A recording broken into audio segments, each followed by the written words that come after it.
I would be delivering lecture on one of the major ism, that is realism. Basically आज का जो lecture होगा वो एक प्रमुख विचार से संबंधित है जिसको हम यथार्थवाद कह सकते हैं। तो यथार्थवाद क्या है इसके बारे में हम स्लाइड के द्वारा समझेंगे, उसके प्रिंसिपल्स को समझेंगे और उसके बाद रियलिज़म की क्या कैरेक्टरिस्टिक्स हैं उसको जानेंगे। रियलिज़म, जिसका हिंदी में हम यथार्थवाद कहते हैं, इसके बारे में हम लोग इसके बारे में पढ़ेंगे। रियलिज़म, जो कि जिस आपको दिखाई दे रहा होगा स्लाइड में, कि रियलिज़म किस वर्ड से निकला है, किस ग्रीक वर्ड से निकला है। तो realism is derive from the Greek word res, जिसका अर्थ होता है real, which further is related to the object. Real means जो सत्य है, जो वास्तविक है, जो ऑब्जेक्ट है उससे रिलेटेड जो रियलिटी है उसका अर्थ होता है, रेस का मतलब होता है रियल, यथार्थ, एक्चुअल में क्या दिख रहा है।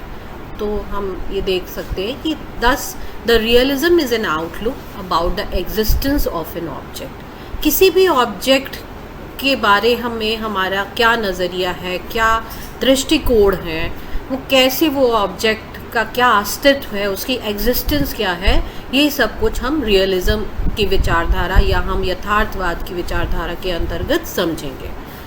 According to which the object of the word are real, they are like they appear to us. मतलब कि जो भी चीज़ हमें इस भौतिक जगत में दिख रही है वो जैसी दिख रही है वैसा ही हमें उसके बारे में समझना होगा। ऐसा नहीं कुछ है कि अगर हम देख रहे हैं कुछ और उसके बारे में हम कुछ और विचार नहीं कर सकते हैं, बल्कि जो सेंसेस, जो हमारी ज्ञानेंद्रियां देख रही हैं, जैसे हमारी आँख जो चीज़ देख रही है उसको एज इट इज़ वैसा ही एक्सेप्ट करेगी। ये रियलिज्म की फ़िलॉसफी है। Hence it is an angle of vision according to which we see and perceive the realities. मतलब यथार्थ वो है जो कि हम जैसा कोई भी चीज़ जो इस भौतिक जगत में दिखाई दे रहा है, वो जो भी दिख रहा है वो जैसा भी है, जैसा भी हम उसको परसीव कर रहे हैं, उसके बारे में जैसा भी ज्ञान हम ले रहे हैं, जो वास्तविक ज्ञान, वही रियलिज्म कहलाता है। Realist believe that knowledge acquired by senses is true. अभी मैंने बताया ही कि सेंसेस के द्वारा लिया गया ज्ञान, मतलब हमारी ज्ञानेंद्रियों के द्वारा जो हम ज्ञान प्राप्त करते हैं वही सही होता है, असली होता है, यथार्थ होता है। Hence whatever we perceive by our senses is real nature and true entity of the world. So इस तरीके से हमने रियलिज्म क्या है, रियलिज्म की जो ये फ़िलॉसफी है वो किस पे आधारित है, इसको हमने इस स्लाइड के द्वारा समझा। अब हम देखेंगे कि रियलिज्म की कुछ डेफिनेशंस, जो इम्पोर्टेंट डेफिनेशंस हैं उसको हम लोग डिस्कस करेंगे, जिसमें बटलर आए हैं, वो एक फेमस रियलिस्ट हैं, यथार्थवादी हैं। उन्होंने रियलिज्म के बारे में उनके क्या विचार थे। उनके बटलर के अनुसार realism is the reinforcement of our common acceptance of this world as it appears to us. अभी जो आप लोगों को मैंने बताया रियलिज्म क्या है, उसी विचारधारा के तहत ये सारे डेफिनेशंस दिए गए हैं। तो लगभग वही चीज़ें हैं जो मैं पहले आपको बता चुकी। रॉस, इनके अकॉर्डिंग रियलिज्म क्या था? The doctrine of realism asserts that there is a real world of things behind and corresponding to the object of our perception। उसके बाद स्वामी राम तीर्थ ने बताया कि वो भी एक इंडियन रियलिस्ट हुए हैं, यथार्थवादी हुए हैं। उनके अनुसार उनका मत क्या था रियलिज्म को लेके या यथार्थवाद को लेके? तो रियलिज्म मीन्स अ बिलीफ और theory which looks upon the world as it seems to be mere phenomena. तो इस तरीके से हमने तीन मुख्य डेफिनेशंस देखे, जिसको हमने रियलिज्म की फ़िलॉसफी को, रियलिज्म की विचारधारा को और एक कायदे से हमने इसको समझा। रियलिज्म के कितने फॉर्म्स हैं? बेसिकली रियलिज्म के 3 मुख्य फॉर्म होते हैं। एक तो है ह्यूमनिस्टिक रियलिज्म और उसके जो प्रोपेगेटर्स हैं वो हैं एरास्मस, रिबेलियस और मिल्टन। ह्यूमनिस्टिक रियलिज्म को मानने वाले यही 3 मुख्य हैं, एरास्मस, रिबेलियस और मिल्टन। इसके बाद आता है आपका सोशल रियलिज्म, सामाजिक यथार्थवाद। इसके जो प्रोपेगेटर्स हैं वो हैं लॉर्ड मॉन्टेन, जॉन लॉक। और जो तीसरा रियलिज्म है वो है सेंस रियलिज्म, मतलब ज्ञानेंद्रियों द्वारा जो हम यथार्थवाद समझते हैं उसके जो प्रोपेगेटर्स हैं वो हैं माल्केस्टर, फ्रांसिस बेकन, रटके और कैमेनियस। तो इस तरीके से ये 3 मुख्य फॉर्म्स जो हैं वो रियलिज्म का हम देखते हैं एजुकेशन में भी, और ऐसे भी हम रियलिज्म को जब हम यथार्थवाद को जब हम डिवाइड करते हैं तो इसको हम बेसिकली 3 मुख्य भागों में डिवाइड करते हैं। एक तो हो गया ह्यूमनिस्टिक रियलिज्म जो मानवतावादी यथार्थवाद, फिर सोशल रियलिज्म जिसको हम कहते हैं समाजवादिक या समाजवाद यथार्थवाद, और सेंस रियलिज्म मीन्स ज्ञानेंद्रिय द्वारा दिया गया जो यथार्थवाद है। करते हैं कि रियलिज्म जो है वो एजुकेशन में उसका क्या रोल है। एजुकेशन अकॉर्डिंग टू रियलिज्म, मतलब यथार्थवाद में शिक्षा का क्या महत्व है, क्या रोल है, इसको हम लोग देखेंगे।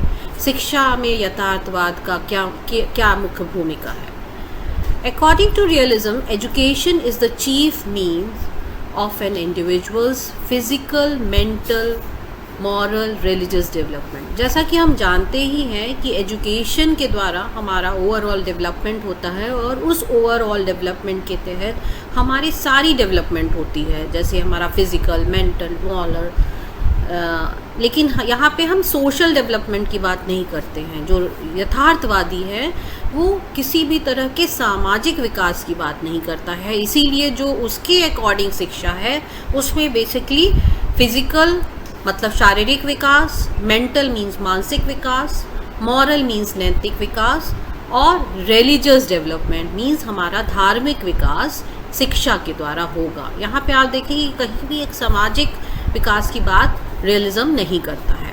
इसी तरह रियलिस्ट जो हैं वो एक्सेप्ट करते हैं education as a social institution by which an individual is constructed, मतलब वो ये मानते हैं कि रियलिस्ट जो हैं यथार्थवादी एजुकेशन को एक सोशल इंस्टीट्यूशन मानते हैं जिसके द्वारा इंडिविजुअल को हम बनाते हैं, उसका निर्माण करते हैं।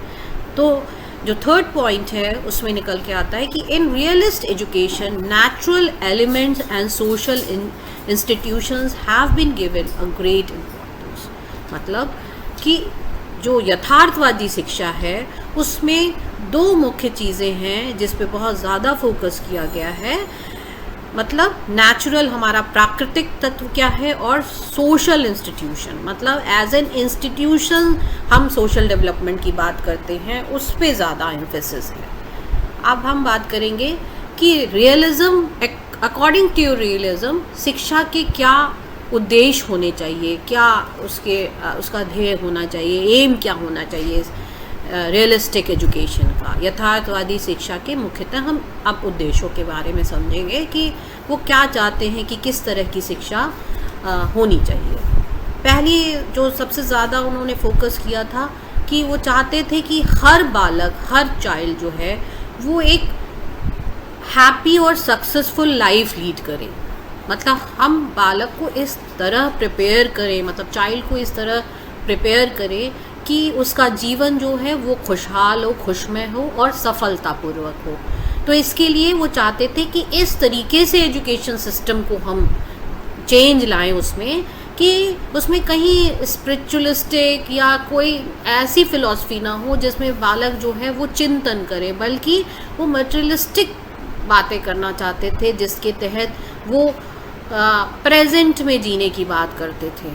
तो education should prepare the child so that he is able to solve the problem of the life successfully, means कि कि इस तरीके से एजुकेशन सिस्टम को बनाया जाए जिससे कि ऐसा ना हो कि बच्चा जो अगर उसके सामने कोई प्रॉब्लम आती है तो वो घबरा जाए, बल्कि उसको शुरू से प्रिपेयर किया जाए कि अपने प्रॉब्लम्स को वो कैसे सफलतापूर्वक उसका सोल्यूशन निकाल पाएगा।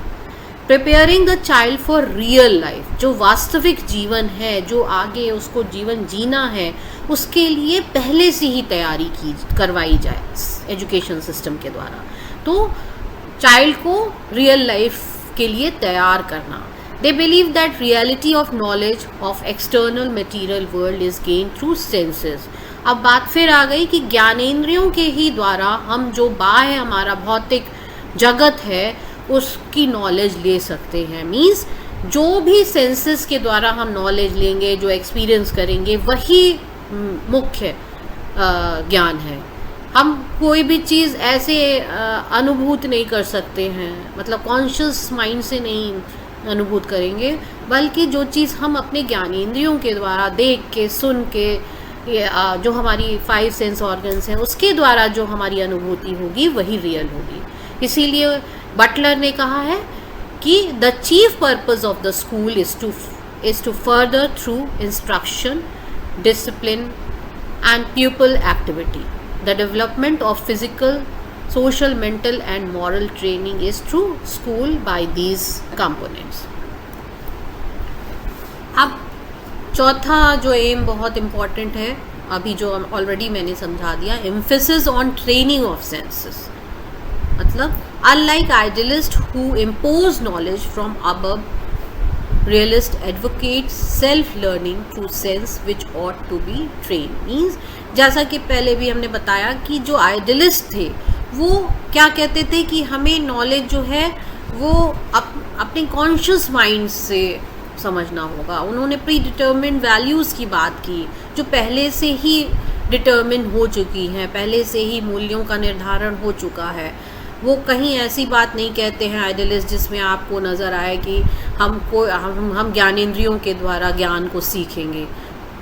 लेकिन यहाँ पे जो यथार्थवादी हैं वो बिल्कुल इस विचारधारा को नकारते हैं और कहते हैं कि जो ज्ञान होगा, जो असली ज्ञान होगा, जो ज्ञान एक्चुअल में सत्य है, वो केवल और केवल हम अपने ज्ञानेंद्रियों के द्वारा, अपने सेंसेस के द्वारा ही प्राप्त कर सकते हैं। इसीलिए हमको सेंसेस को उस तरीके से ट्रेन करना होगा कि हम ज्ञान को प्राप्त कर सकें। इसके बाद equal importance to individuality and sociability. The aim of realistic education is to develop both the individual self and society. यहाँ पे society की बात करते हैं, but जैसे pragmatist philosophy में हमने देखा था कि social development पे बहुत ज़्यादा फोकस किया गया। उन्होंने कहा वहाँ पे इंडिविजुअल डेवलपमेंट को उतना फोकस नहीं किया गया था, लेकिन जब हम रियलिस्टिक या यथार्थवादी दर्शन में आएंगे तो हमें दोनों चीज़ें मिलती हैं। एक तरफ हमें इंडिविजुअल सेल्फ के डेवलपमेंट की बात हम देखेंगे और दूसरी तरफ साथ ही साथ हम सोसाइटी के डेवलपमेंट की भी बात करते हैं, क्योंकि उनका मानना है कि दोनों का ही डेवलपमेंट होना चाहिए, बट एक बैलेंस तरीके से होना चाहिए। इसके बाद बेकन ने किस तरह की एजुकेशन की बात कही? उन्होंने माना कि realist education develops the individual on one hand and on the other tries to develop the society through development of social consciousness and sense of service of the individual. मतलब इस डेफिनेशन से हमें समझ में आ रहा है कि जो रियलिस्ट हैं या जो यथार्थवादी हैं वो दोनों तरह की डेवलपमेंट को स्वीकारते हैं। वो मानते हैं कि एजुकेशन को इस तरीके से हमको बनाना होगा, उसके एजुकेशन सिस्टम को ऐसा बनाना होगा कि दोनों तरह के डेवलपमेंट हो पाएँ। तो इस तरीके से हमने देखा कि सेंसस का डेवलपमेंट कितना इम्पॉर्टेंट है, साथ ही साथ जो इंडिविजुअल का डेवलपमेंट होगा वो बैलेंस तरीके से होगा, जिसके तहत समाज का भी डेवलपमेंट हो सके और इंडिविजुअल का भी डेवलपमेंट हो सके। अब एक और इम्पॉर्टेंट चीज़, एक और इम्पॉर्टेंट एम यथार्थवादी मानते हैं कि हम कहीं ना कहीं एक साइंटिफिक एटीट्यूड बच्चे के अंदर डेवलप कर सकें। वो साइंटिफिक एटीट्यूड मीन्स वैज्ञानिक जो एटीट्यूड होना चाहिए, वैज्ञानिक दृष्टिकोण ज़रूर विकसित करना चाहिए, जिससे कि बालक जो है वो हर चीज़ को एक वैज्ञानिक तरीके से समझे, जिसके तहत वो ये जान पाए कि क्या एग्जैक्टली हम एजुकेशन सिस्टम से चाहते हैं या हम लाइफ में क्या चाहते हैं। तो एक सिस्टमैटिक अप्रोच होना चाहिए बालक के अंदर। Does not believe in soul god and ancient orthodox tradition, मतलब कि यथार्थवादी ये कहते हैं कि वो बिल्कुल भी जो ट्रेडिशनल तरीका है हमारे पढ़ाई का, जिसमें बेसिकली हम आइडियलिज्म को देखेंगे, जिसमें हम आत्मा परमात्मा की बात करते हैं। एंशियंट आइडियलिज्म में टीचर को बहुत ज़्यादा सेंटर में रखा गया है, उसको ही आइडियलिस्ट जो है वो एजुकेशन सिस्टम में उनको ही प्रोमिनेंट मानते थे। टीचर जो है वही सब कुछ है, उसके अनुसार ही बच्चों को उसको इमिटेट करना होगा। लेकिन यहाँ पे उन सारे ट्रेडिशनल मेथड्स को नकारा गया और उन्होंने साइंटिफिक नॉलेज की बात कही, और उन्होंने कहा साइंटिफिक नॉलेज को हम इसलिए ऑब्टेन करने की बात करते हैं क्योंकि ये एक क्लियर नॉलेज होती है। अगर हमारे बच्चे के अंदर साइंटिफिक एटीट्यूड हम विकसित कर देंगे तो हर चीज़ उसको क्लियर होगी, हर चीज़ उसको वो प्रैक्टिकल करके उस बात को व्यवहारिक ढंग से उसको समझ पाएगा और नेचुरल तरीके से उसको समझेगा। तो इस तरीके से हमने देखा कि ये सारे जो हैं emphasis on training senses, equal importance to individuality and sociability, developing scientific attitude, ये सारे मुख्य एम हैं। अब आता है डेवलपिंग वोकेशनल एफिशिएंसी, हम किस तरीके से व्यावसायिक गुण बच्चे के अंदर डेवलप कर सकें, क्योंकि उनका जो सबसे पहला एम था वो ये है कि हम बालक को इस तरह से प्रिपेयर करें कि वो जीवन में खुश रह सके और सक्सेसफुल लाइफ लीड कर सके। तो खुश रहने के लिए कहीं ना कहीं आपको कुछ बेसिक नीड की ज़रूरत होती है, और उन बेसिक नीड्स को हम कैसे प्राप्त कर सकते हैं जब हमारे अंदर व्यवसायिक गुण प्रॉपरली डेवलप हो पाए, हमारे अंदर जो व्यवसायिक गुण है उसका विकास अच्छे तरीके से हो पाएगा। तो इसके तहत स्पेंस ने बताया कि education should inculcate in the child so that he learns to adapt in the environment and earn a livelihood, hence the vocational education is to be given. उन्होंने कहा कि एजुकेशन शिक्षा का मतलब केवल आपकी फिज़िकल, मेंटल, सोशल और spiritual तो यहाँ पे इन लोगों ने नकारा है, बल्कि जो रियलिस्टिक मानते थे वो ये शिक्षा को केवल आप फिज़िकल, मेंटल, सोशल डेवलपमेंट के तहत ही नहीं देखते थे, बल्कि वो चाहते थे कि वो अपनी शिक्षा का प्रयोग अपने लाइवलीहुड में भी करें। इसके लिए व्यावसायिक गुण को उत्पन्न करना बहुत ज़रूरी है। इसके साथ साथ वो ये भी चाहते थे कि हर बालक जो है वो अपने प्रकृति और जो सामाजिक वातावरण है उसका भी उसे पूरा ज्ञान हो। Complete knowledge of nature and human should be given so that he understand human nature, motivation, inspiration, need and success in life. मतलब जो हमारी जो बेसिक हमारा जो नेचर है, हमारे अंदर जो हमारी इनेट पावर हैं उसको भी टीचर को समझना चाहिए, और साथ ही साथ बालक को भी अपनी नीड्स जो उसकी ज़रूरतें हैं उसको भी वो समझ सके। इसके लिए बहुत ज़रूरी है कि किस तरीके से हम मोटिवेट करें, इंस्पायर करें, उसकी ज़रूरतों को समझें, ये सारी चीज़ें भी बहुत ज़रूरी हैं। इसके बाद emphasizing integration of culture and vocational education, एक ये भी मुख्य एम यथार्थवादियों ने रखा कि मतलब वोकेशनल एजुकेशन भी ज़रूरी है, लेकिन साथ साथ वोकेशनल एजुकेशन के साथ साथ कल्चरल डेवलपमेंट भी होना चाहिए। इस तरीके से दोनों का समन्वय हो, हम इस तरीके से बच्चों के अंदर ऐसे गुणों का विकास करें कि बच्चे हम समाज का जो हमारी संस्कृति है उसका भी पूरा विकास हो सके। तो इसलिए डेवनपोर्ट ने कहा कि moral as well vocational education should be given, और रॉस ने कहा था कि cultural and vocational aspect should be blended, मतलब इस तरीके से हम पढ़ाएं जिसमें दोनों का ब्लेंड दिखे। Hence the school should impart vocation as well as cultural education without any bias, मतलब जो स्कूल का करिकुलम बने उसमें ये सारी चीज़ें हों, जिसमें व्यावसायिक शिक्षा की भी बात कही जाए और साथ साथ कल्चर के डेवलपमेंट की भी बात हो, जिसमें जो करिकुलम का डेवलपमेंट हो उसमें वो सारे सब्जेक्ट्स को हम इंक्लूड करेंगे। अब हम बात करेंगे कि करिकुलम कैसा होना चाहिए। अभी तक हम लोगों ने एम्स को डिस्कस किया, अब हम लोग ये एक्सप्लेन किया, जिसमें अब हम बात करेंगे कि जो पाठ्यचर्या होगी और या करिकुलम जो होगा वो जो एम्स हम लोगों ने समझे हैं उसके अकॉर्डिंग करिकुलम को कैसे बनाया जाएगा।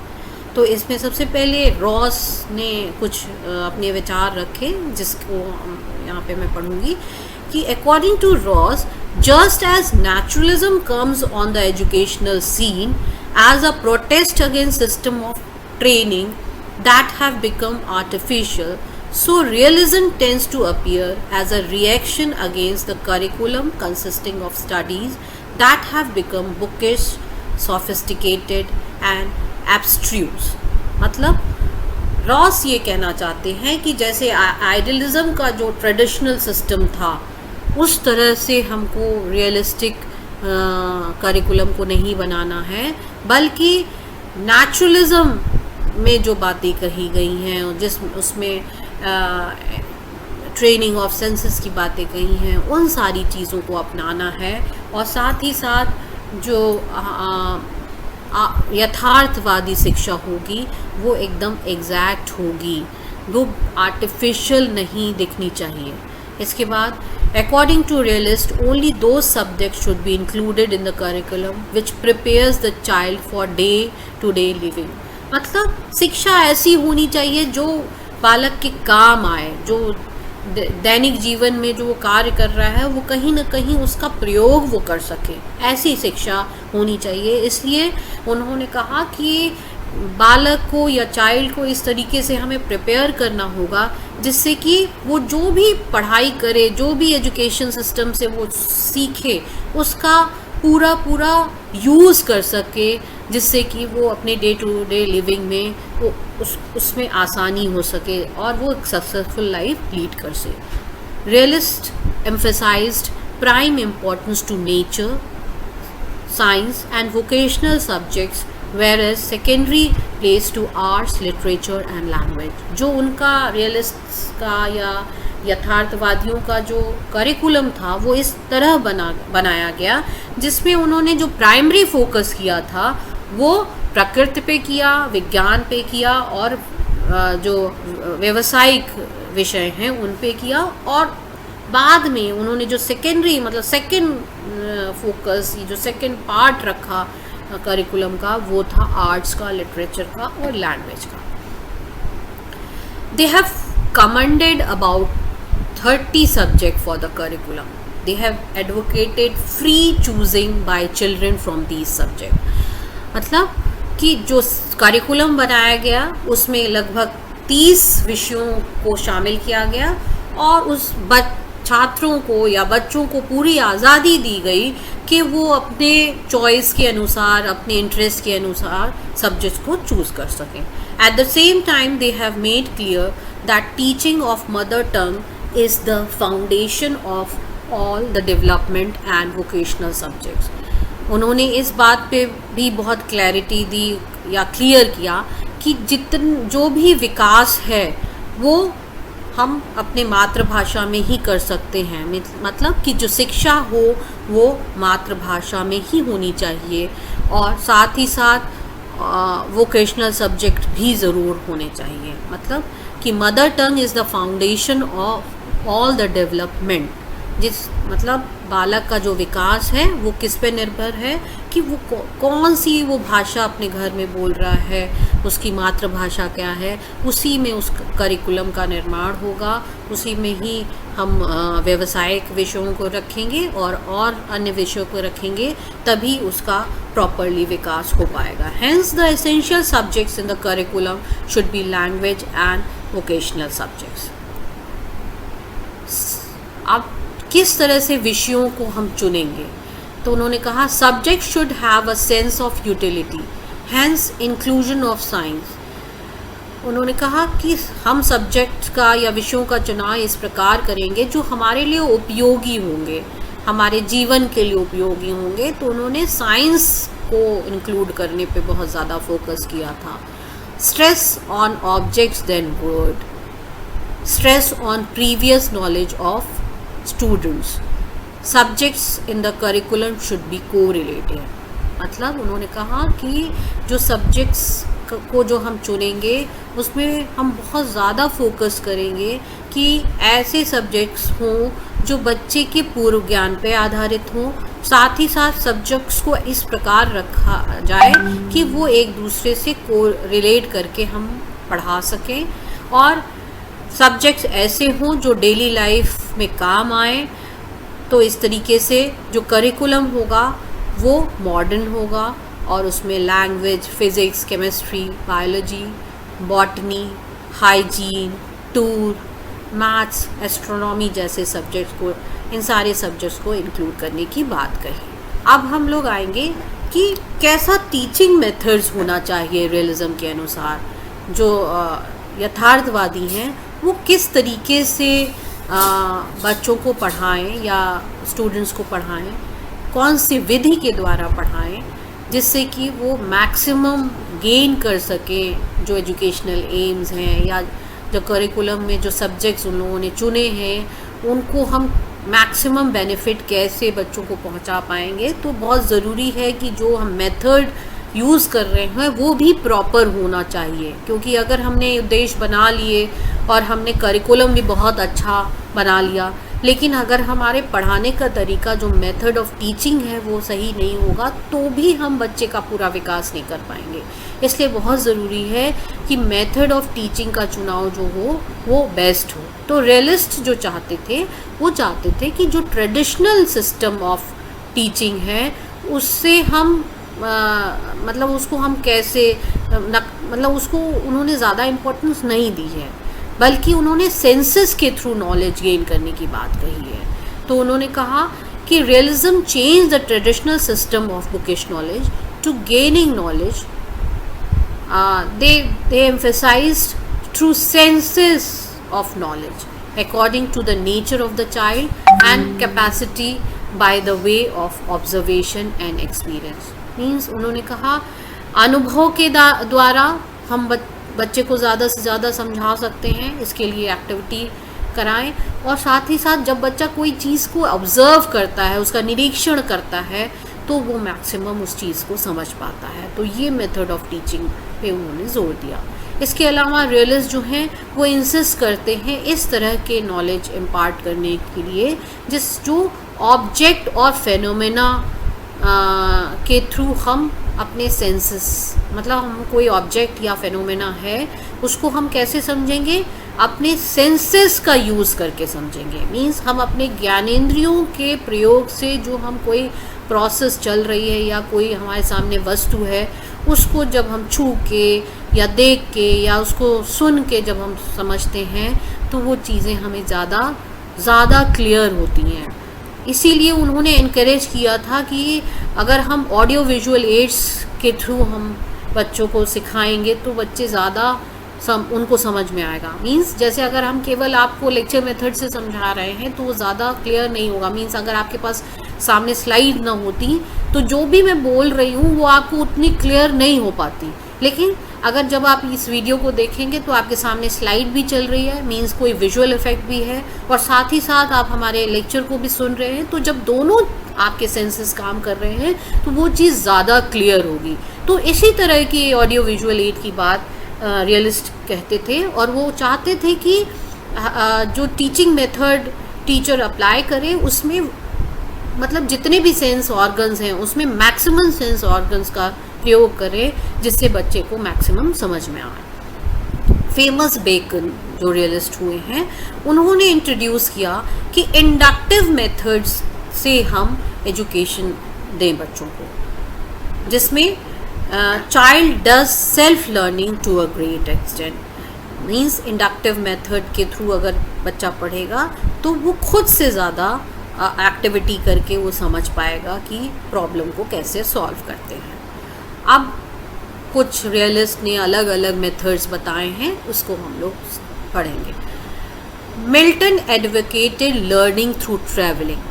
मिल्टन जो एक यथार्थवादी हुए हैं, उन्होंने कहा कि जब हम घूमते हैं, कोई चीज़ हम ऑब्ज़र्व करते हैं, बाहर जाते हैं और एक्चुअल में उन चीज़ों को देखेंगे तो हम ज़्यादा वो, अगर मान लीजिए हम आपको कोई मॉडल दिखाते हैं ताजमहल का, तो आप उस चीज़ ताजमहल को उतना नहीं क्लियर समझ पाएंगे, बट अगर आप आगरा जाके उस बिल्डिंग को देखते हैं, उस ताजमहल को देखेंगे, उसके बिल्डिंग के अंदर घुस के देखेंगे तो वो चीज़ आपको ज़्यादा समझ में आएगी।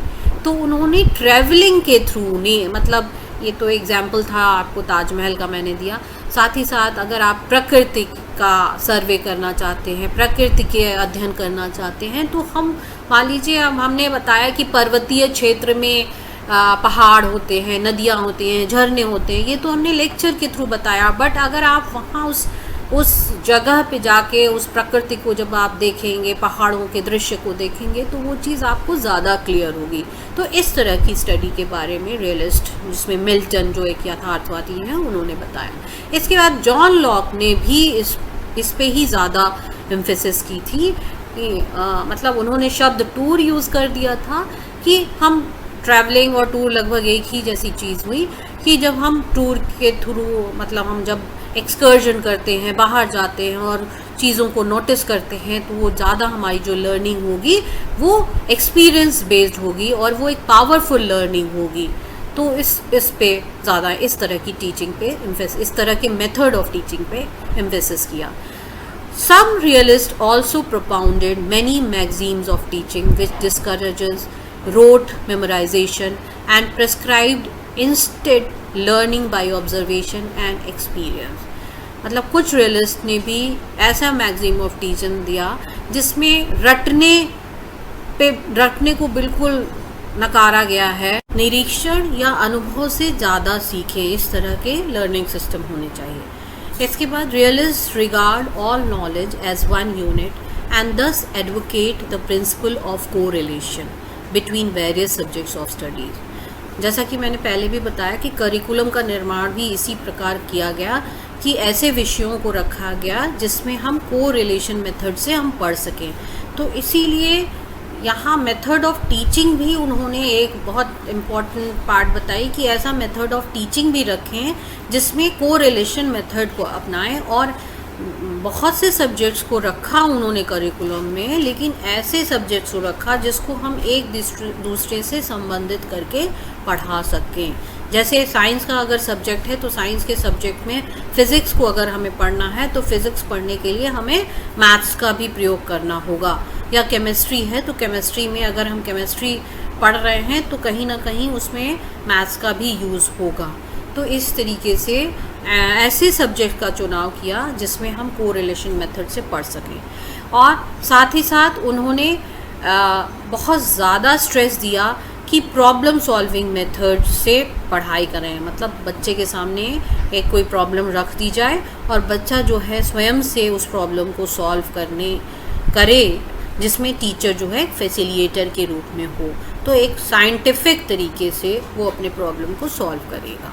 इसके बाद उन्होंने जो बहुत मेन जो मेथड ऑफ टीचिंग यूज़ की वो था observation method, demonstration method, inductive method under scientific method. मतलब ये सारे आपको मेथड्स दिख रहे हैं, ऑब्जर्वेशन, डेमोन्स्ट्रेशन और इंडक्टिव, वो सब साइंटिफिक मेथड के द्वारा ही किया जाए। और उन्होंने इंडक्टिव मेथड पे बहुत ज़्यादा जोर दिया था। ड्यू टू सेंस रियलिज्म में चूँकि इंडक्टिव मेथड पे जोर दिया गया, तो इंडक्टिव मेथड एक मेजर मेथड था रियलिस्टिक अप्रोच का। Realist move from part to whole. मतलब उन्होंने एक ऐसा सिंथेटिक मेथड डेवलप किया जिसमें उन्होंने बताया कि हम पहले यूनिट वाइज पढ़ेंगे, फिर यूनिट वाइज को एज अ होल पढ़ेंगे। फिर कोरिलेशन मेथड पहले भी बताया गया है और also supported non formal method of teaching. तो इस तरीके से हम लोगों ने जो डिफरेंट मेथड ऑफ टीचिंग है उसको हम लोगों ने डिस्कस कर लिया। अब हम बात करेंगे टीचर की, कि टीचर का रोल कैसा होना चाहिए रियलिस्टिक फिलॉसफी के अकॉर्डिंग, या अगर हम रियलिज़म की विचारधारा को, यथार्थवादी विचारधारा को हम एजुकेशन में रखते हैं, तो कैसा टीचर होना चाहिए। The teacher according to realist is expected to have full knowledge of the content and needs of the children. Means वो टीचर को, वो उनके अकॉर्डिंग टीचर को कंटेंट की पूरी जानकारी होनी चाहिए, उसको जो वो पढ़ाने जा रहा है उस पर उसको पूरा कमांड होना चाहिए। साथ ही साथ टीचर को साइकोलॉजिकल बेस्ड नॉलेज भी होनी चाहिए, जिससे कि वो बच्चों की, छात्रों की ज़रूरतों को भी समझ पाए। The teacher must be capable to present before the children the clear and intelligibly way by employing psychological and scientific method। अभी मैंने बताया ही कि साइकोलॉजिकल जो नॉलेज है उसका पूरा ज्ञान होना चाहिए टीचर को, तभी वो इंडिविजुअल अगर क्लास में 60 बच्चे हैं तो उस कैसे 60 जो 60 बच्चे होंगे वो सब अपने आप में भिन्न होंगे। तो जब तक कि उसको इंडिविजुअल डिफरेंसेस की पहचान नहीं होगी, वो बच्चों की ज़रूरतों को समझ नहीं पाएगा। यहाँ बच्चों की ज़रूरतों से मतलब है कि हर बच्चे की नीड अलग होती है, जैसे इंटरेस्ट अलग होगा, हर बच्चे की क्षमता अलग होगी, एबिलिटी अलग होगी, उसका एप्टीट्यूड अलग होगा, उसका नज़रिया अलग होगा। तो हर बच्चा चूँकि अपने आप में अनोखा है, तो टीचर की ये जिम्मेदारी बनती है कि हर बच्चे की ज़रूरत कैसी है, उसका झुकाव किस एरिया में है, उसको पहचाने और उसी के अकॉर्डिंग वो पढ़ाए। और इसको हम एक तरीके से कह सकते हैं कि एक साइंटिफिक तरीके से इन बातों को समझे, जिसमें साइकोलॉजी और साइंटिफिक मेथड दोनों का चुनाव कर सके और वो प्रॉपरली बच्चों की ज़रूरतों को समझ सके। It is the duty of the teacher to tell children about scientific discoveries, research and invention by others in the field of knowledge. ये टीचर की, या ये हमारे मतलब जो टीचर जो है उसकी पूरी जिम्मेदारी बनती है कि वो छात्रों को ये बताए साइंस के बारे में, साइंस की नॉलेज के बारे में, जिससे बच्चों को इंटरेस्ट डेवलप हो। मतलब वो डिफरेंट जो भी साइंटिफिक डिस्कवरीज हो रही हैं, क्या रिसर्चेस चल रही हैं, कौन से इन्वेंशंस हो गए हैं, उसके बारे में अगर जब लेटेस्ट जानकारी देगा तो बच्चों का भी इंक्लिनेशन उस साइंटिफिक उनका भी झुकाव उस साइंस की तरफ होगा, तो उनके डेवलपमेंट भी उसी प्रकार होगा, जिससे कि वो भी डिस्कवरीज कर सके, इन्वेंशन कर सके। तो उसके लिए एग्जाम्पल्स कोट करना टीचर की जिम्मेदारी होगी। साथ ही साथ teacher should know whom to teach, why to teach, when to teach and how much to teach। This is very important, क्योंकि ओवरऑल डेवलपमेंट जो चाइल्ड का है वो कहीं ना कहीं बेस्ड है आपके टीचर पे, आपका शिक्षक कैसा है। क्योंकि शिक्षक को ही ये जानकारी रखनी पड़ेगी कि वो किसको पढ़ा रहा है, क्या पढ़ा रहा है और कैसे पढ़ा रहा है और कितना उसको पढ़ाना होगा। क्योंकि हर बच्चे का IQ लेवल अलग होता है। कोई बच्चा जो है आप एक बार कोई चीज़ समझाते हैं तुरंत समझ जाता है, और किसी बच्चे को 10 बार वही बात बताएंगे तब भी वो समझ नहीं पाता। तो इस टाइम पे टीचर को अपने पेशेंस को लूज़ नहीं करना होगा, बल्कि उसको उस तरीके से समझाए कि वो अपने पेस से समझ सके। तो इसलिए बहुत ज़रूरी है कि चाइल्ड साइकोलॉजी की नॉलेज जो है वो होनी चाहिए। रियलिज्म एंड डिसिप्लिन, यथार्थवादियों के अनुसार अनुशासन क्या है, इसको हम लोग समझेंगे। Since realist emphasizes on moral and religious education of the child, hence discipline is prerequisite condition। यथार्थवादियों के अनुसार जो अनुशासन जो होना चाहिए वो एक प्री रिक्वेस्ट कंडीशन है, क्योंकि वो चाहते थे कि जो एजुकेशन सिस्टम है उसमें मॉरल और रिलीजियस टीचिंग हो। तो वो चाहते थे कि छात्र जो है अपने आप ही अनुशासित रहे। वो पहले से ये मान के चलते हैं कि छात्र जो होगा वो सेल्फ डिसिप्लिन होगा। They advocate self discipline to affect smooth adjustment the child with external environment. Means कि सेल्फ डिसिप्लिन के तहत वो जो बाह्य जो वातावरण है वो अपने आप, अगर वो सेल्फ डिसिप्लिन है होगा तो वो एडजस्ट कर लेगा जो उसके सामने वातावरण होगा। तो किसी तरह की ज़ोर ज़बरदस्ती की ज़रूरत नहीं है। बालक जो है वो अपने आप ही वो अपने मन को इतना शक्तिशाली करे कि वो खुद से ही अनुशासित रहे। The teacher only inspires and encourages the child sympathetically. Teacher जो है उसका रोल ऐसा नहीं होगा कि वो ज़बरदस्ती किसी तरह का पनिशमेंट दे और उस पर ज़ोर ज़बरदस्ती करे कि आपको ऐसे पढ़ना है। वो इस तरह का एनवायरनमेंट क्रिएट करेगा, एक ऐसा सिंपैथेटिक एनवायरनमेंट क्रिएट करेगा कि बच्चे को ऐसे इंस्पायर करेगा, इनकरेज करेगा कि बच्चा अपने आप उन सारे सब्जेक्ट्स को पढ़ने लगेगा और किसी तरह की ज़ोर ज़बरदस्ती नहीं होगा। तो मीन्स इनर डिसिप्लिन की बात करते हैं realistics. According to Comenius, the school should be like the lap of the mother, full of affection, love and sympathy.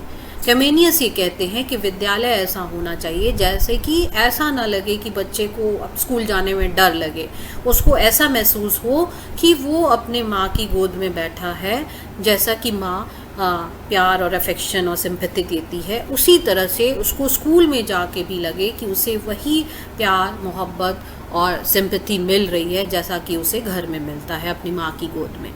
Realist emphasizes a synthetic form of impressionistic and emancipatory discipline.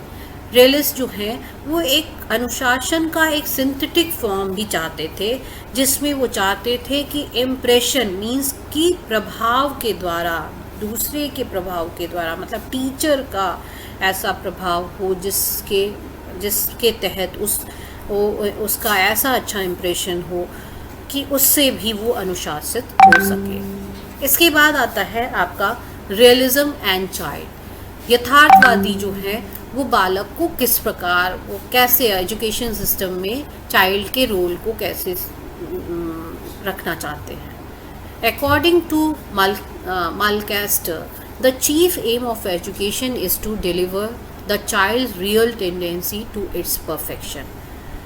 मालकेस्टर चाहते थे कि शिक्षा का जो उद्देश्य होना चाहिए वो ऐसा होना चाहिए जिसमें जो बालक है वो अपने उसकी जो एग्जैक्ट या जो उसकी रियल जो आत्मिक शक्तियां हैं वो निखर के आए और वो परफेक्ट हों। मतलब वो अगर सिंगर है तो वो सिंगिंग में परफेक्ट हो जाए, अगर स्पोर्ट्समैन है तो स्पोर्ट्स में उस पर्टिकुलर स्पोर्ट्स में वो परफेक्ट हो जाए। तो जो उसकी रियल टेंडेंसी है उसमें उसको परफेक्शन मिले। इसके बाद वो बालक को इस तरीके से भी डेवलप करना चाहते हैं कि वो चाहते थे कि फोकल पॉइंट ऑफ एजुकेशन जो हो वो इसी प्रकार का हो जिसमें बच्चा जो है, जो चाइल्ड जो है वो अपने इंटरेस्ट के अकॉर्डिंग डेवलप हो सके। Hence the child desire, feeling, sentiments, tendency and faculties can not be overlooked. इस तरीके से जो बालक की जो अपनी आकांक्षाएं हैं, उसकी जो एस्पिरेशन है, उसके जो इमोशंस हैं, उसकी टेंडेंसी किस रूप में है, वो कहीं से भी हम उसको नकारें ना, ओवरलुक ना करें। उसकी जो इंटरेस्ट है, एप्टीट्यूड है, उसका जो नज़रिया है, उसको ध्यान में रख के ही उसको पढ़ाया जाए। According to realist, the child will have to be enabled to proceed from ignorance to knowledge and to beget the knowledge of the real। मतलब जो ये अंधकार है उसको छोड़कर वो उस प्रकाश रूपी ज्ञान की तरफ बढ़े। वो हम बालक को इस प्रकार डेवलप करेंगे, उसको इस तरह से प्रोसीड करेंगे कि जो रियल है, जो एग्जैक्ट दिख रहा है, क्योंकि रियलिज्म की जो फिलॉसफी है वो बेसिकली किस पे है कि जो हमें दिख रहा है वही सही है, उस फिलॉसफी पे चलेंगे।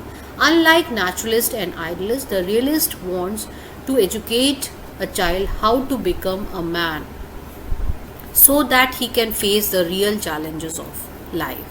वो बालक को इस प्रकार तैयार करना चाहते थे कि जो जीवन में उसके सामने जितनी भी समस्याएं हों वो उसको अपना खुद से दूर कर सके, ना कि कोई भगवान के सामने वो प्रार्थना करेगा जिससे कि वो भगवान से कहे कि ये मेरा काम कर दे। इस तरह की बातें उन्होंने नहीं बताई। उन्होंने कहा जो भी करना है बालक को खुद करना है, अपने चैलेंजेस को खुद, उन प्रॉब्लम्स को उसे खुद दूर करना है।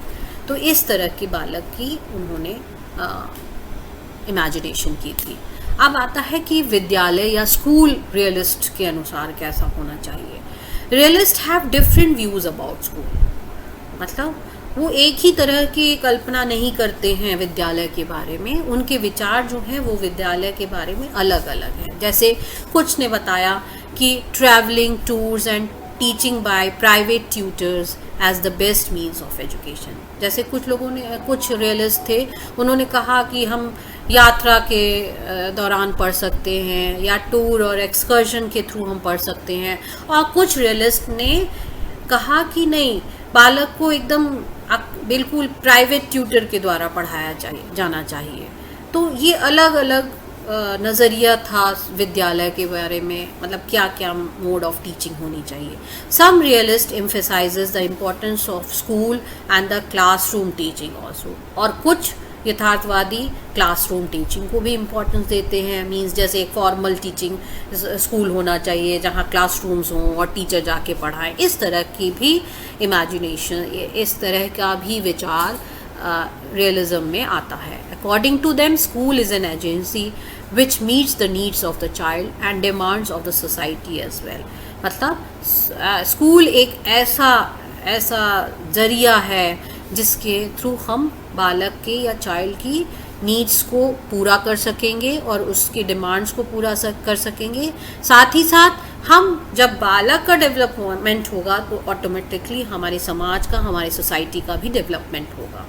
School is the only agency which provides vocational education to prepare the child for some livelihood. उन्होंने माना कि विद्यालय ही एक ऐसा तरीका है, विद्यालय ही एक ऐसा ज़रिया है जिसके थ्रू हम बालक को व्यावसायिक शिक्षा प्रदान करेंगे, जिससे कि वो जीवन में उस व्यावसायिक शिक्षा का प्रयोग करके वो अपने लाइवलीहुड, मतलब ब्रेड एंड बटर को कमा सके। In words of Comenius, school are true forging place of man. तो इस तरीके से स्कूल के बारे में जो विचारधारा थी यथार्थवादियों को, वो हम लोगों ने समझा। अब बात करते हैं कि बेसिकली हम लोग कंक्लूड करेंगे रियलिज्म की फ़िलॉसफी को, कि किस तरीके से रियलिज्म ने एजुकेशन में क्या क्या कंट्रीब्यूशन दिए हैं, वो किस तरीके से जो रियलिस्टिक विचार, आखिर हम लोग ये फ़िलॉसफी क्यों पढ़ रहे हैं। बेसिकली ये सारी मेजर फ़िलॉसफी आपके बीएड के कोर्स में इसीलिए दी गई है कि डिफरेंट फ़िलॉसफी के थ्रू आप समझें कि एजुकेशन में उनका क्या रोल है। तो अब हम देखेंगे कि रियलिस्टिक फ़िलॉसफी का हमारे जो एजुकेशन सिस्टम है उसमें उन्होंने क्या कंट्रीब्यूट किया है। एजुकेशन शुड बी प्रैक्टिकल, मतलब कि जो शिक्षा जो है वो व्यवहारिक होनी चाहिए। Aims presented are important because they are based on truth which is present before us. मतलब जो शिक्षा का उद्देश्य हम निर्धारित करते हैं वो बिल्कुल ऐसे होने चाहिए क्योंकि वो सत्य पे आधारित होनी चाहिए, और जो भी शिक्षा के उद्देश्य हैं वो हमारे सामने प्रस्तुत हुए हमारे करिकुलम में। हम उन विषयों का इस तरह विषयों का चुनाव करें उसी उद्देश्यों के अनुसार, और उसके बाद हम अपनी टीचिंग से मेथड को उसी प्रकार बनाएं, और इस तरह से जो हम लोगों ने पहले पढ़ा है कि क्या एजुकेशन, ये सारी चीज़ें उसमें हम डालें। Introduction of science, technical subjects in the curriculum, life useful skill, informal programs, multi-purpose curriculum are the contribution of realism in education। अगर हम आज की भी शिक्षा में देखेंगे रियलिस्टिक विचारों को, रियलिस्टिक फ़िलॉसफी को, तो हम वो सारी चीज़ें आज के करिकुलम में भी हम देखते हैं कि हम साइंस के सब्जेक्ट है, हमारे टेक्निकल सब्जेक्ट्स को भी हम एज अ वोकेशनल सब्जेक्ट पढ़ते हैं, और हम इनफॉर्मल प्रोग्राम्स भी, मतलब हम एक्स्ट्रा करिकुलर एक्टिविटीज़ को भी एक मेजर पार्ट मानते हैं। तो ये एक मल्टीपर्पस करिकुलम जो है, जो अभी भी चल रही है, वो रियलिज्म या रियलिस्टिक फ़िलॉसफी की देन है। The teacher objectively impart knowledge with isolating his desire, his facts and sentiments. Teacher के बारे में ऑलरेडी मैंने बहुत कुछ बताया, वही बातें मतलब यही है कि टीचर का जो नज़रिया हो, जैसे मतलब जो भी ज्ञान दे रहा है बच्चों को, वो ऑब्जेक्टिव तरीके से हो और किसी तरह का कोई पार्शियलिटी ना हो, वो छात्रों के सेंटिमेंट्स को पहचाने। There is no place of punishment, repression, fear, but affection, sympathy and human qualities in the school system. जो स्कूल सिस्टम हो उसमें किसी तरह के कॉर्पोरल पनिशमेंट की बात रियलिस्टिक फ़िलॉसफी नहीं कहती है, किसी तरह के दबाव की बात नहीं कहती है, किसी तरह के डर की बात नहीं कहती है, बल्कि वो चाहती है कि बच्चों को एक ऐसा वातावरण दिया जाए जिसमें प्यार हो, मोहब्बत हो, अफेक्शन हो, लव हो, ये सारी जो ह्यूमन क्वालिटीज़ हो वो स्कूल सिस्टम में हो। डिसिप्लिन का कंसेप्ट जो है वो थोड़ा सा चेंज है। Now discipline is based on feelings of affection and sympathy. मतलब डिसिप्लिन का कंसेप्ट जो है वो उन्होंने थोड़ा सा चेंज किया था। उन्होंने बताया कि इनर डिसिप्लिन पे बहुत ज़्यादा फोकस करना है और डिसिप्लिन जो है ऐसा बेस्ड होगा जो अफेक्शन और सिंपैथी पे बेस्ड होगा। मतलब टीचर या स्कूल सिस्टम इतने